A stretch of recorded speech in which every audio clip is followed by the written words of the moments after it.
बिस्मिल्लाहिर्रहमानिर्रहीम। अस्सलाम वालेकुम डियर स्टूडेंट्स। इस वीडियो में हम देखेंगे chapter number 3 lectures. So introduction में हमें this chapter presents the historical development of atomic theory to modern atomic model. ये सिंपल सी चीज़ें हैं एटॉमिक मॉडल भी। अब हम यहाँ से स्टार्ट करते हैं डेल्टन्स मॉडल। ये यहाँ से इंपॉर्टेंट है, ठीक है।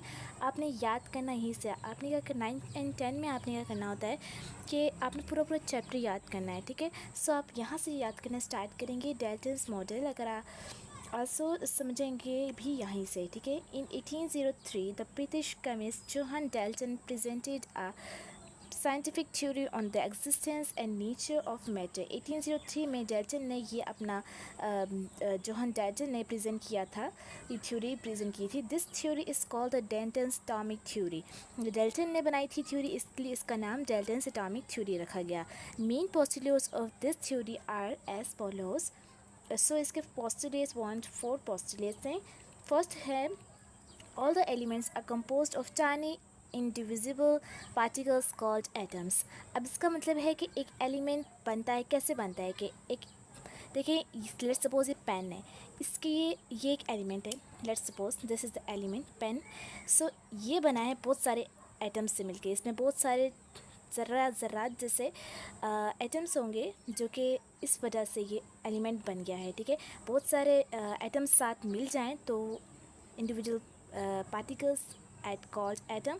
अगर बहुत सारे पार्टिकल्स साथ मिलें एक एलिमेंट के, ये एलिमेंट है, इसके अंदर बहुत सारे डिटेल पार्टिकल्स हैं, एंड जब वो एक साथ मिलकर ये एलिमेंट बनाएंगे तो कॉल्ड एटम्स।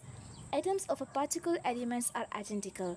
जो पार्टिकुलर एलिमेंट्स के एटम होते हैं, यानी कि लेट्स कोई एक बहुत ख़ास एलिमेंट है, उसका जो एटम, उसके जो एटम्स होंगे वो भी एक जैसे यार आइडेंटिकल, यानी कि उसके सेम प्रॉपर्टीज़ एंड केमिकल जो भी है होगा, ठीक है। They have same mass and same volume. उसका सेम मैस होगा और सेम वॉल्यूम होगा दूसरे एलिमेंट्स की तरह। थर्ड में कहा जा रहा है during chemical reaction atom combine और सेपरेट और रीअरेंज। केमिकल रिएक्शन के दौरान कंबाइन एटम्स कंबाइन भी हो सकते हैं और रीअरेंज भी कर सकते हैं। They combine simple ratios. अब सिंपल रेशोज़ का मतलब है लेट्स सपोज 8:6। अब हम सिंपली इसकी रेशो कैसे कर सकते हैं, 4:3, 2 के टेबल पे, ठीक है। तो इसको सिंपल रेशोज़ में वो कंबाइन हो सकते हैं, ठीक है। 4 में है atoms can nether be created and not be destroyed. Atoms एक ऐसी चीज़ है जो कभी ना क्रिएट होती है ना ही डिस्ट्रॉय की जा सकती है, ठीक है। सो ये नेचुरली होती है। Dalton was able to explain quantitative results that scientists on his time and had obtained in their experience। Next page देखें तो उसमें ये लाइन कुछ इम्पोर्टेंट लग रही है मुझे यहाँ से, ठीक है, ये वाली। That atom is divisible and consists of subatomic particles, electrons, protons and neutrons। एक एटम जो है उसके पास सबएटॉमिक बहुत सारे पार्टिकल्स होते हैं, इलेक्ट्रॉन्स, प्रोटॉन्स एंड न्यूट्रॉन्स हैं, ठीक है। अब रदरफोर्ड में है in 1911 Rutherford performed an experiment in order to know the arrangement of electrons and protons in atoms, ठीक है। अब यहाँ पर रदरफोर्ड, अब जो डेल्टन ने नहीं बताया था वो रदरफोर्ड बताएगा, ठीक है। 1911 में रदरफोर्ड ने परफॉर्म किया experiment in order to know the arrangement of electron. अब रदरफोर्ड का बेसिक्स क्या है, arrangement of electrons and protons in an atom. ये एटम के बारे में सारी इन्फॉर्मेशन देगा, ठीक है। रदरफोर्ड एक्सपेरिमेंट्स, अब इसमें है Rutherford bombard a very thin gold foil about 0.0004। इसमें 1 2 3 4 ज़ीरोज़ हैं पॉइंट के बाद, 4 सेंटीमीटर थिकनेस। ये बहुत ही ज़्यादा कम थिकनेस इसने फॉइल ली विद अ अल्फ़ा पार्टिकल्स। अब ये डायग्राम है, इसको देखें। यहाँ पर ये फॉइल है, गोल्ड फॉइल, ठीक है, गोल्ड फॉइल है। अब यहाँ पर इसने क्या किया कि वेरी थिन फॉइल अबाउट 0.00004। ये बहुत ही थिक सी एक बहुत ही थिन, बहुत ही पतली सी है एक फॉइल गोल्ड की। इस पर इसने क्या आगे क्या किया, फर्स्ट ऑफ ऑल हमने एक गोल्ड की फॉइल ले ली, यहाँ तक हो गया। देन फिगर 13.3.1 में आप फॉइल ले ली। He used alpha particles obtained from the disintegration of polonium. Alpha particles are helium nuclei that are doubly positively charged. अब यहाँ पर देखें तो इसने अल्फा पार्टिकल्स, इस सोर्स से, ये सोर्स है, ठीक है, सोर्स ऑफ अल्फा पार्टिकल्स। इसने एक सोर्स लिया, कोई भी सोर्स इसने यूज़ किया सोर्स और अल्फा पार्टिकल्स का, ठीक है। अब अल्फा पार्टिकल्स यहाँ से मूव किया एंड यहाँ पे जाकर स्ट्राइक किए। यहाँ से मूव करने के बाद अब यहाँ से स्ट्राइक किया तो ये कुछ एटम्स तो यहाँ से पास हो गए, कुछ यहाँ पर चले गए, कुछ वापस बैक आ गए, कुछ ने डिफरेंट एंगल लिया, कुछ ने डिफरेंट एंगल लिया, ठीक है। सो अपने डिस्टिंक्ट रेडिएशन हीलियम न्यूक्लियाई, यहाँ पे अल्फा पार्टिकल्स है helium nuclei that are doubly positively charge. अब जो अल्फा पार्टिकल्स हैं वो हीलियम न्यूक्लियाई हैं, यानी कि हीलियम है। और ने हीलियम के पार्टिकल्स लिए डैट आर डबली पॉजिटिवली। क्यों लिए उसने? क्योंकि हीलियम के ऊपर सिर्फ 2 इलेक्ट्रॉन्स होते हैं एंड वो कम्प्लीटली उसका आउटर मोस्ट शेल कंप्लीट होता है। एंड हीलियम न्यूक्लियाई डाटा जो कि डबली पॉजिटिवली चार्ज होता है, इसका पॉजिटिव चार्ज वो 2 इलेक्ट्रॉन्स दे सकता है, लूज़ कर सकता है, इसीलिए इसने हीलियम लिया। Most of this particles pass straight through the foil, यहाँ पे पास हुए, कुछ पार्टिकल्स स्ट्रेट चले गए and only few particles were slightly deflected, but one in 1 million was deflected through an angle greater than 90 degree from the straight path. अब कुछ तो हैं वो डिफ्लेक्ट कर गए, यानी कि वापस बैक आ गए। only few particles were slightly deflected, but 1 million was deflected through an angle greater than 90 degree. 1 million से भी ज़्यादा पार्टिकल्स, ये 90 डिग्री है ना, इधर गए, इधर बहुत ज़्यादा गए इस तरफ, ठीक है। Also, from the straight path, Rutherford performed a series of experiments using thin foils of other element. इसने अब एक नहीं किया, एक इसने ये परफॉर्म किया, देन उसके बाद सीरीज ऑफ इसने बहुत सारे इसी तरह के बहुत सारे किए, देन उसने एक कंक्लूजन निकाली। Experiment using thin foils of other element, he observe similar results from these experiments. इसने एक बार एक्सपेरिमेंट परफॉर्म नहीं किया, बहुत बार किया और उसको सिमिलर रिजल्ट्स मिले और फिर उसने कंक्लूजन निकाली। Rutherford made the following conclusions। अब इसने बहुत बार एक एक्सपेरिमेंट परफॉर्म किया और उसको एक ही कंक्लूजन, एक ही रिजल्ट मिला, तो उसने इस कंक्लूजन का निकाली। नंबर 1, ये इम्पोर्टेंट है बहुत, ठीक है। So since majority of the alpha particles pass through the foil undeflected, most of the space occupied by an atom must be empty.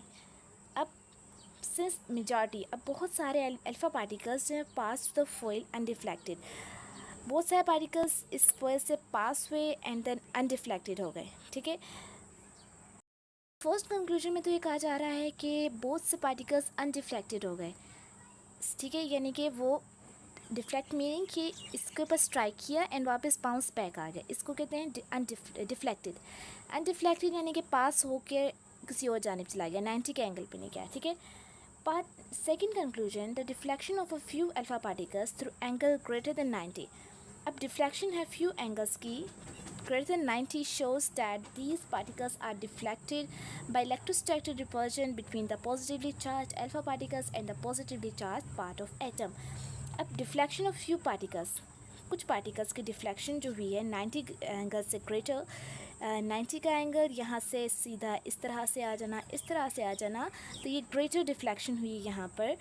that these particles are deflected by electrostatic repulsion between the positively charged। अब alpha particles तो positively charge particles होते हैं और positive को repel करता है। अब इसने यहाँ कहा है कि पॉजिटिवली चार्ज पार्टिकल्स की वजह से, चार्ज अल्फा पार्टिकल्स की वजह से इलेक्ट्रोस्टैटिक रिपल्जन, ठीक है, डिफ्लेक्शन क्यों हुई है? इलेक्ट्रोस्टैटिक रिपल्जन है बिटवीन पॉजिटिवली अल्फा पार्टिकल्स के दरमियान, ठीक है, and the positively charge part of the atom. Positive ये अल्फा पार्टिकल से लेस सपोज एंड ये एटम इसका एक नेगेटिव एंड है, एक पॉजिटिव एंड है। अब अल्फा पार्टिकल्स की और इस एटम का नेगेटिव, जिसका जो पॉजिटिव पार्ट है, ठीक है, अल्फा पार्टिकल्स तो हैं ही पॉजिटिव। अब यहाँ पे जो ये एटम है इसका जो पॉजिटिव पार्ट है, ठीक है, सो ये दोनों एक दूसरे को रिपल करेंगे, तो इसकी वजह से डिफ्लेक्शन 90 डिग्री के एंगल पर हुई है। अब ये अगर क्वेश्चन आए कि 90 डिग्री में इससे ग्रेटर डिफ्लेक्शन क्यों हुई है अल्फा पार्टिकल्स की, तो आप कह सकते हैं कि electrostatic repulsion between the positively charge alpha particles, ये अल्फा पार्टिकल्स के and the positively charge part of the atom, and atom का पॉजिटिवली चार्ज पार्ट और अल्फा पार्टिकल्स का पॉजिटिव चार्ज दोनों ने रिपल किया तो डिफ्लेक्शन हुई, ठीक है, ग्रेटर। थर्ड में है massive alpha particles are not deflected by electrons. अब मैसिव अल्फा पार्टिकल्स यानी कि जो अल्फा पार्टिकल्स होते हैं वो काफ़ी बड़े होते हैं और इनर्जेटिक होते हैं, और अल्फ़ा पार्टिकल्स वो नहीं हुए डिफ्लेक्टेड, ठीक है, वो सीधा स्ट्रेट पाथ चले गए। क्यों? क्योंकि इलेक्ट्रॉन्स की वजह से, इलेक्ट्रॉन्स के ऊपर नेगेटिव चार्ज होता है, तो negative charge and positive charge एक दूसरे को अट्रैक्ट करता है। सो नेगेटिव चार्ज जो इलेक्ट्रॉन्स के ऊपर एटम के ऊपर जो इलेक्ट्रॉन्स है उसकी वजह से positively charge alpha particles deflect नहीं हुए, ठीक है। So on the basis of conclusion drawn from this experiment Rutherford proposed a new model for an atom. He proposed a planetary model similar to the solar system of an atom. अब in conclusion के according इसने atom बनाया, ठीक है, atom propose a new model of an atom, एक नया model उसने atom का दिया। एंड यहाँ पर रदरफोर्ड एटॉमिक मॉडल, अब यहाँ से आप हेडिंग डाल सकते हैं रदरफोर्ड एटॉमिक मॉडल की, अगर आप डालना चाहें तो, कि उसने एटॉमिक मॉडल, एक न्यू एटॉमिक मॉडल उसने कैसे बनाया है, ठीक है। Planetary model similar to the solar system, इसने सोलर सिस्टम का लाइक मॉडल बना दिया फॉर एन एटम यहाँ से लेके यहाँ तक, आई थिंक सो यहाँ से यहाँ तक फर्स्ट है, ठीक है। अब यहाँ से इसका फर्स्ट पॉइंट शुरू होता है रदरफोर्ड एटॉमिक मॉडल का, an atom is a neutral particle. अब इसने प्रपोज की, देखिए ये मेन पॉइंट है, he propose a planetary model for an atom. अब इसने प्लानिटरी मॉडल एक एटम का कैसे बनाया, देखें ये फर्स्ट पॉइंट यहाँ से स्टार्ट होता है, ठीक है। First point is start from here, N atom is a neutral particle. Atom neutral particle है, उसके पास पॉजिटिव नेगेटिव दोनों हैं। And the mass of second part देखें, द मैस यहाँ से होता है सेकेंड स्टार्ट, ठीक है। यहाँ से the mass of an atom is concentrated in a very small dense positively charge region, he name this region as nucleus. अब इसने mass of an atom is concern in a very small dense positively charge region. अब nucleus बहुत ही, यानी कि mess होता है उसका, और उसके अंदर चार्ज पार्टिकल जो रीजन है वो पॉजिटिव रीजन है। अब the mass of an atom is concern in very small dense positively charge region. अब एक एटम है, उसके अंदर एक मैस है, ठीक है, यानी कि उसका जो इलेक्ट्रॉन्स है, अगर आप देखें तो एक एटम के अंदर न्यूक्लियस होता है, उसके अराउंड इलेक्ट्रॉन्स होते हैं। इलेक्ट्रॉन्स का मैस नहीं होता है, बट न्यूक्लियस का बहुत ज़्यादा मैस होता है। इलेक्ट्रॉन्स तो हल्के फुल्के से होते हैं, ठीक है, ये न्यूक्लियस का बहुत इसका मैस होता है, इसकी वजह से इलेक्ट्रॉन्स इस न्यूक्लियस के साथ बाउंड रहते हैं, ठीक है। तो यहाँ पर इलेक्ट्रॉन्स जो हैं मैस ऑफ न्यूक्लियस, यहाँ पर न्यूक्लियस इसने कहा है, इसका मैस एटम का इस concern in a very small dense, और ये जो रीजन है ये पॉजिटिवली चार्ज रीजन है, और इस रीजन को इसने न्यूक्लियस नाम दिया है। He name this region as nucleus. Third point देखें, यहाँ से स्टार्ट होता है third point, the electrons are revolving around the nucleus in circles, these circles are called orbits. अब इसने कहा है, फर्स्ट ऑफ ऑल इसने ये बताया कि एटम जो है वो न्यूट्रल है। सेकंड बताया एटम में न्यूक्लियस होता है जो कि पॉजिटिवली चार्ज होता है। थर्ड बताया कि एक एटम के अराउंड इलेक्ट्रॉन्स रिवॉल्व कर रहे होते हैं, ठीक है, और उस रीजन को उसने कहा जहाँ इलेक्ट्रॉन्स रिवॉल्व कर रहे होते हैं, उस रीजन को उसने नेम दिया these circles are called orbits. Fourth में देखें, यहाँ से फोर्थ होता है point star, the centrifugal force due to the revolution of electron balance the electrostatic force of attraction between the nucleus and the electrons. अब centrifugal force produce होती है of the revolution of electrons, जब electrons एक circle के अंदर, एक चीज़ ये circle है इसके राउंड मूव किए जा रही है, तो यहाँ पर इस न्यूक्लियस के तरफ एक सेंट्रीफ्यूगल फोर्स प्रोड्यूस होगी। आगे जाके आप सेंट्रीफ्यूगल फोर्स के बारे में पढ़ेंगे डिटेल में, बट यहाँ पे एक सेंट्रीफ्यूगल फोर्स ऐसी फोर्स है जो कि एक सर्कल के अंदर, जो अगर सर्कल को एक थ्रेड है उसके आप एंड पर एक स्टोन बांध दें, उसको घुमाएं तो उसके अंदर एक सेंट्रीफ्यूगल फोर्स प्रोड्यूस हो जाएगी उस सर्कुलर उसके रिवोल्यूशन की वजह से। सो of an electron balances the electrostatic force of attraction. अब the centrifugal force due to the revolution of electron, अब ये centrifugal force है ना, जो कि देखें यहाँ पे ये centrifugal force है, किस वजह से, revolution of electrons, ठीक है, balances the electrostatic force of attraction between the nucleus and the electrons। अब ये balance करती है centrifugal force, revolution of electrons balance करती है the electrostatic force of attraction between the nucleus and the electrons, ठीक है। जो इलेक्ट्रोस्टैटिक फोर्स ऑफ अट्रैक्शन होती है, positive charge, positive and electrons negatively charge होते हैं एंड न्यूक्लियस पॉजिटिवली चार्ज होते हैं, आपको पता है, ठीक है। सो जब न्यूक्लियस पॉजिटिव है एंड इलेक्ट्रॉन्स नेगेटिव है, तो दोनों अट्रैक्ट करेंगे। अब इनके दरमियान जो अट्रैक्शन है, इलेक्ट्रोस्टैटिक फोर्स ऑफ अट्रैक्शन, ये बैलेंस की होती है। इस इलेक्ट्रॉन्स जब रिवॉल्व कर होते हैं, उसमें एक सेंट्रीफ्यूगल फोर्स जो प्रोड्यूस होती है, वो फोर्स इनको बैलेंस करके रखती है अपनी जगह पर, वरना जो इलेक्ट्रॉन्स है वो सीधा पॉजिटिव चार्ज की तरफ अट्रैक्ट कर जाएं। सो इसकी वजह से, सेंट्रीफ्यूगल फोर्स की वजह से ये एक दूसरे को अट्रैक्ट नहीं करते। ठीक है, नेक्स्ट देखें defects of Rutherford atomic model. अब इसके कुछ ऐसी चीज़ें भी थी जो इसने अपने एटॉमिक मॉडल में डिस्क्राइब नहीं की थी।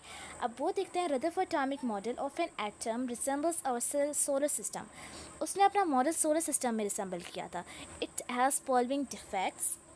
इसके कुछ डिफेक्ट्स थे। Number 1, classical physics suggest that electrons being charge particles will emit energy continuously while revolving around the nucleus. अब यहाँ कहा जा रहा है क्लासिकल फिजिक्स, जो ओरिजिनल जो नॉर्मली फिजिक्स कहती है कि electrons being charge particles will emit energy. जो चार्ज पार्टिकल्स होते हैं वो एनर्जी एमिट करते हैं। Charge particles emit energy continuously while revolving around the nucleus. अगर रिवॉल्व करिए एक अराउंड द न्यूक्लियस के अराउंड, अगर इलेक्ट्रॉन्स रिवॉल्व करें तो वो एनर्जी कंटिन्यूसली प्रोड्यूस कर रही है। दस the orbit of the revolving electrons become smaller and smaller until it would fall into the nucleus. This would collapse the atomic structure. अब अगर वो कंटिन्यूसली एनर्जी एमिट किए जा रही है, ठीक है, ये देखें जैसे मैंने यहाँ पे बनाया था हल्का फुल्का सा, कि यहाँ पर अगर यहाँ से देखें ये रिवॉल्व करें इलेक्ट्रॉन्स, ये दो इलेक्ट्रॉन्स एक क्या एनर्जी एमिट किए जा रहे हैं, तो इस एनर्जी की वजह से ये न्यूक्लियस के करीब आना शुरू हो जाएगा। ठीक है, जब ये न्यूक्लियस के करीब आना शुरू हो जाएगा तो एक टाइम आएगा रिवॉल्विंग इलेक्ट्रॉन्स एंड स्मॉलर, ये न्यूक्लियस के स्मॉलर एंड स्मॉलर, और एक टाइम आएगा कि ये न्यूक्लियस के साथ इलेक्ट्रॉन्स मिल जाएंगे एंड एक एटम एक ब्रास्ट हो जाएगा, यानी कि फट जाएगा। ठीक है, ख़त्म हो जाएगा। So it would fall into the nucleus. Electrons जो हैं वो न्यूक्लियस के अंदर चले जाएंगे।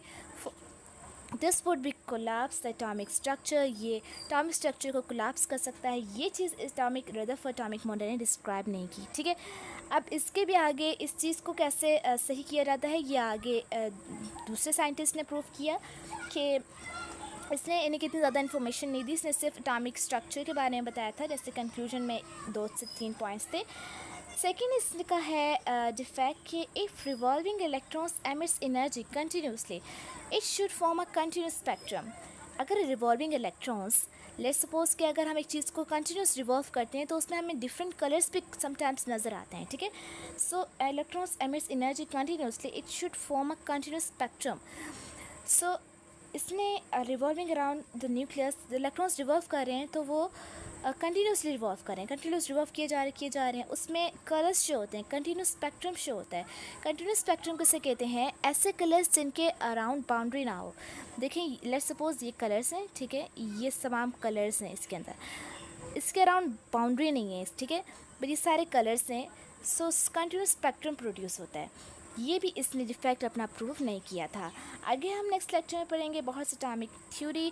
सो अगर आपको लेक्चर अच्छा लगा हो तो चैनल को सब्सक्राइब एंड लाइक ज़रूर कीजिएगा। अपना बहुत सा ख्याल रखिएगा। अल्लाह हाफिज़।